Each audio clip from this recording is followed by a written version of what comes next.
Bom dia, meus amados e queridos irmãos e irmãs.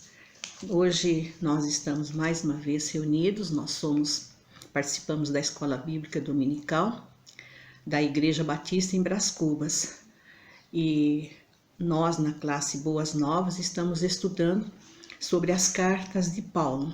Domingo passado nós terminamos de estudar a carta de Paulo aos Gálatas.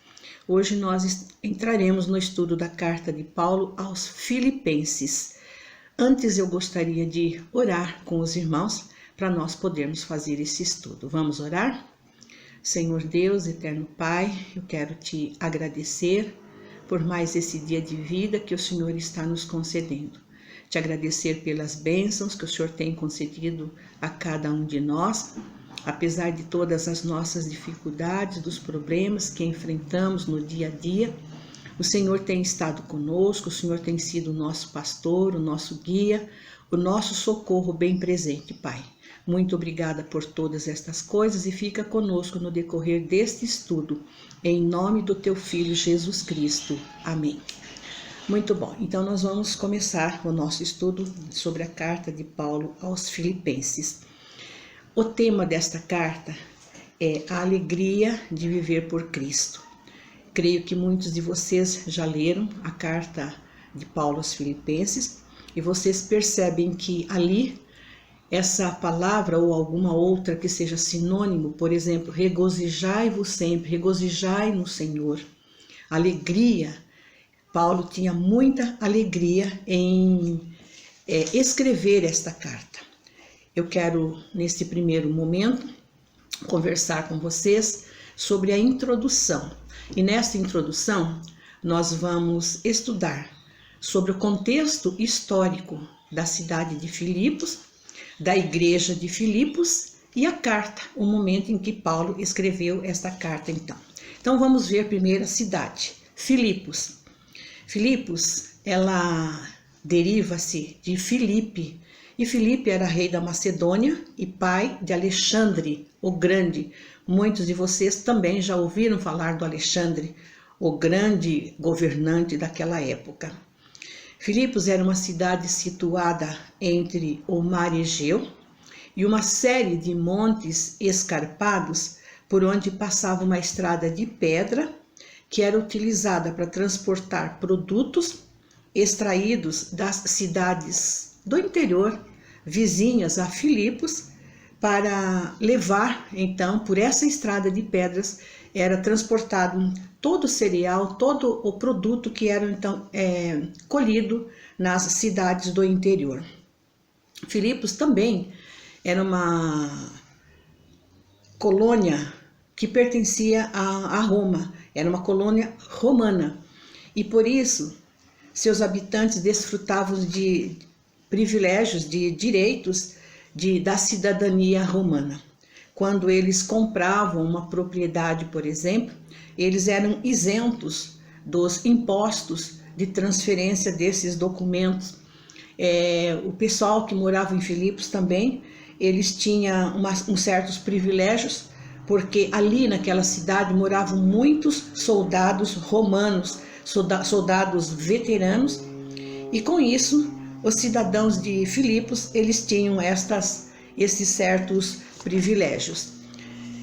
Paulo fez várias viagens, como nós sabemos, e depois da sua primeira viagem, Paulo planejou fazer uma segunda viagem missionária e ir a uma região pregar o evangelho, onde ali o evangelho crescia dia a dia. Paulo saiu de Antioquia da Síria, passou por várias cidades e chegou na região da Galácia.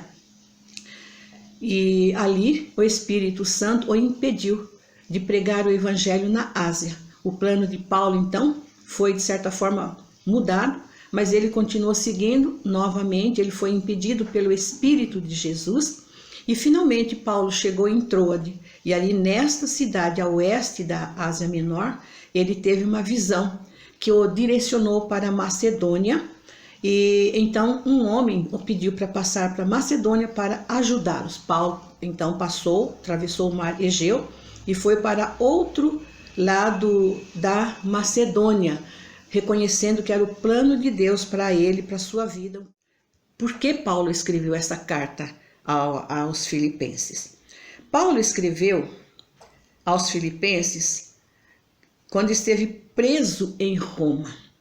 Ele ficou durante 2 anos preso, aguardando o julgamento, sem poder viajar para pregar o evangelho e visitar as igrejas que ele havia organizado. Seu contato com as igrejas, com os cristãos, praticamente foi quebrado. E aí, então, ele escreveu várias cartas que são chamadas as cartas da prisão.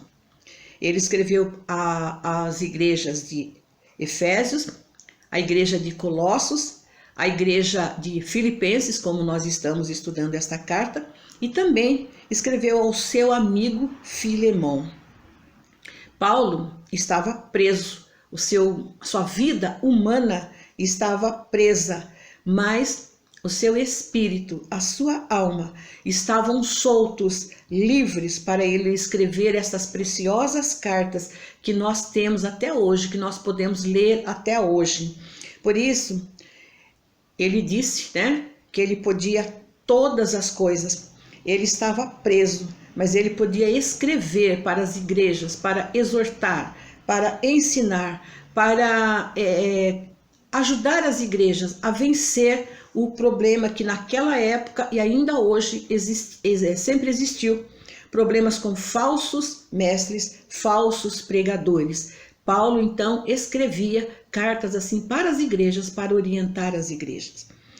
Na carta aos Filipenses, Paulo faz menção a um apelo para eles continuarem em harmonia.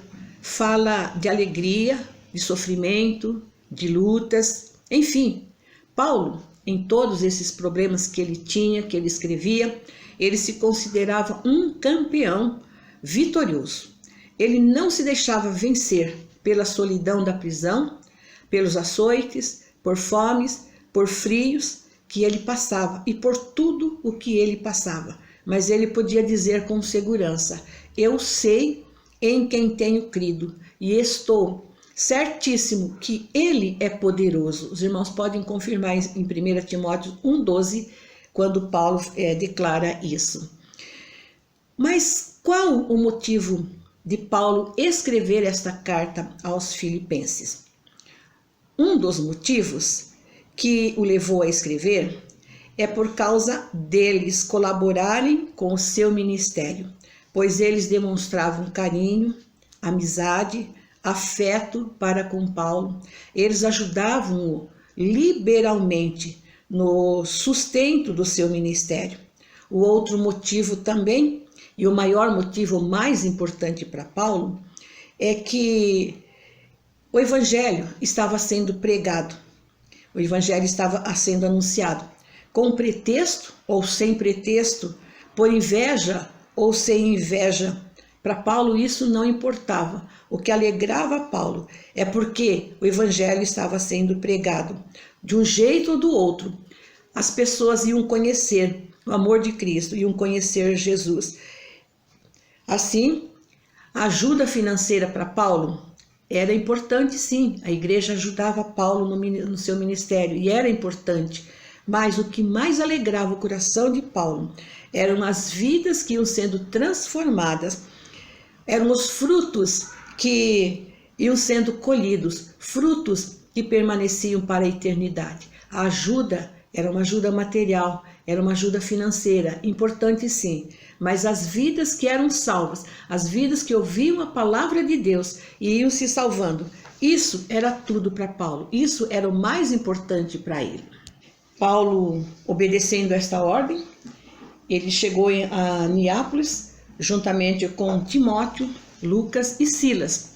Depois eles seguiram a pé para Filipos, porque eles não tinham outro meio de condução para saírem ali das margens do mar de Neápolis para chegar até Filipos. No sábado eles foram encontrar um lugar para orar, à beira de um rio. E lá, à margem desse rio, eles encontraram algumas mulheres que estavam ali reunidas. Entre elas, encontraram Lídia. Lídia também é uma mulher que é muito conhecida ela era a vendedora de púrpura. E ali então Paulo e os seus companheiros pregaram o evangelho àquelas mulheres, e Lídia inclusive se converteu ao Senhor Jesus Cristo. Logo após, ele seguiu ali de Filipos, juntamente com Silas. Depois que eles estavam ali pregando aquelas mulheres, Paulo e Silas, eles foram presos. Mas como resultado desta prisão, o carcereiro se converteu e Filipos, então, começou a expandir a mensagem do evangelho. Embora, apesar das dificuldades, embora o clima religioso ali era uma mistura de deuses pagãos, os deuses panteãos, os romanos, era oferecido culto ao próprio imperador romano, mas Paulo ali, com a ajuda de Timóteo, com a ajuda de Silas e outros, Paulo estabeleceu a igreja em Filipos. Foi a primeira igreja no continente europeu.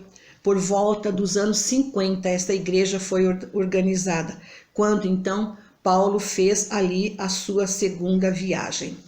Agora nós vamos falar sobre a igreja de Filipos. A igreja de Filipos, como nós falamos, ela foi organizada por Paulo na sua segunda viagem, mas era uma igreja muito especial para Paulo, pois nasceu depois, quando ele estava na prisão, e também sob muita perseguição. Nesta segunda viagem, além de organizar a igreja de Filipos, Paulo também organizou a igreja de Tessalônica e de Bereia. Em Filipos, ou melhor, em Filipenses 1, nós lemos que Paulo organizou uma igreja com uma liderança completa. Nós lemos no versículo 1 que ali existiam os santos, ou seja, os membros da igreja. Também Paulo faz menção aos bispos, que são os pastores, os presbíteros, e por fim, Paulo refere-se também aos diáconos. Se nós pararmos para pensar, hoje nas igrejas cristãs, nós temos esses três grupos de pessoas. Nós temos os santos, que são os irmãos, a membresia da igreja, e temos também os bispos, que são os pastores, e também os diáconos. Nós, por exemplo, na Igreja Batista em Brás Cubas, nós temos todos esses três grupos, e nós temos vários pastores que ministram na Igreja Batista em Brás Cubas. Filipos, então, como a primeira comunidade cristã no continente europeu, era uma igreja apaixonada por missões, era uma igreja generosa, uma igreja alegre, como nós falamos. Era uma igreja que cooperava, que ajudava no ministério de Paulo. Por isso que a carta de Paulo, por ser uma igreja assim ativa, uma igreja alegre, a igreja de Paulo, a carta a Filipenses é uma carta de alegria, uma carta de agradecimento. Se os irmãos quiserem consultar em 2 Coríntios 8, os irmãos podem ver que a igreja era uma igreja pobre, mas era uma igreja alegre, ela tinha uma intensa alegria.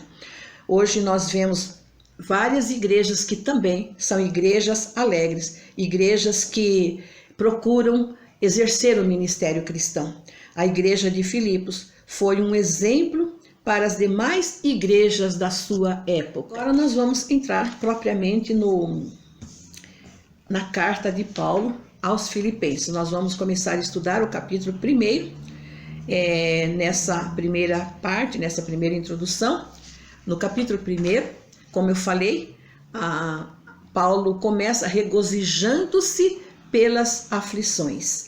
Nos versículos de 1 a 2 do capítulo 1, nós vemos que Paulo, ele se apresenta como servo de Jesus Cristo, para ensinar aos cristãos de Filipos, ensinar aos bispos, ensinar aos diáconos, que era necessário que eles, bispos, normalmente era uma pessoa já mais idosa, uma pessoa mais antiga, e Paulo se apresenta ali juntamente com Timóteo. E Timóteo era um jovem ainda, ela estava começando a sua carreira, o seu ministério cristão.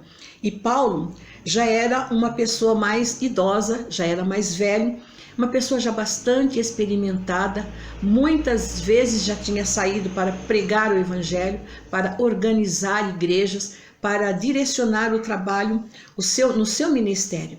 E aí então Paulo não faz acepção daquele jovem Timóteo, e aí ele leva Timóteo para estar com ele, para acompanhá-lo. E nesta união que nós vemos de Paulo ali utilizando o trabalho daquele jovem Timóteo,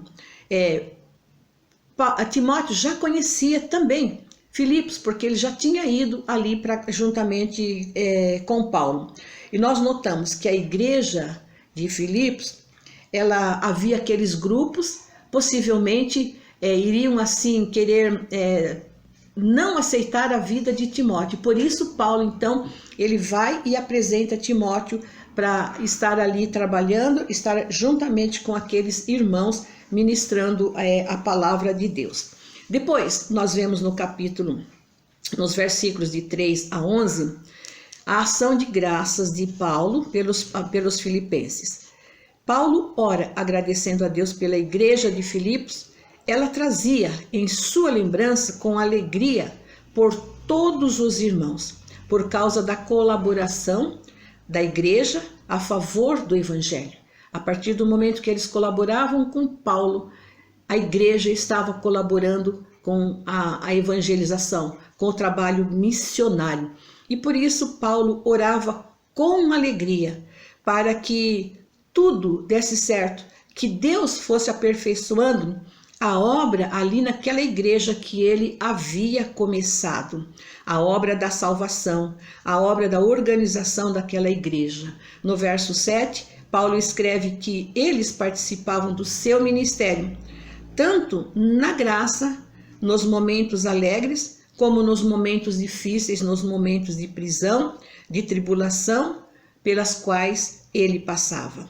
Paulo continua sua oração, pedindo que o amor dos filipenses aumentasse mais e mais, pois o amor, seja para com Deus ou para com o próximo, deve ser o alvo da vida cristã, pois é o primeiro mandamento, é o fundamento da religião cristã.